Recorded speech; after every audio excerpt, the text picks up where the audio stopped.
Në një nga momentet më të komentuara në shtëpinë e Big Brother Albania, një bisedë mes Rogerit dhe Selinit ngjalli debat të madh si brenda shtëpisë ashtu edhe jashtë saj.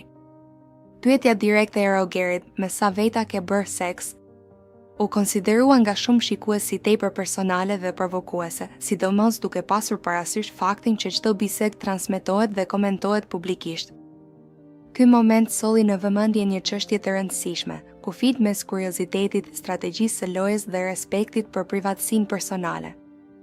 Reality show shpesh nxisin debate të forta dhe pyetje provokuese për të krijuar tension, dramë dhe përmbajtje që tërheq audiencën.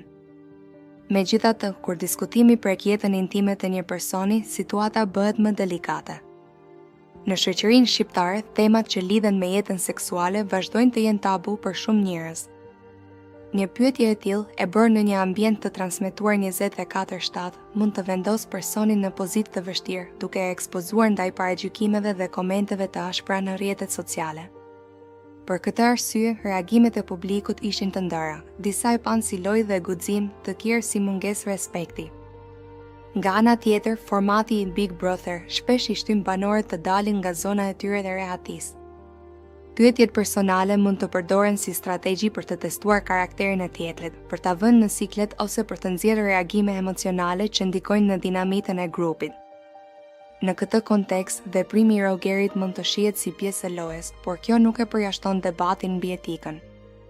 Selini në atë moment u përball me një zgjedhje, të përgjigjej hapur, ta shmangte pyetjen apo të vendoste kufi. Çdo reagim në një situatë të tillë flet shumë për personalitetin dhe mënyrën se si një banor menaxhon presionin publik. Në fund, ky episod tregon se reality show nuk janë vetëm argëtim, ato janë edhe pasqyrë e normave shoqërore, mentalitetit dhe mënyrës si trajtohen temat intime në publik.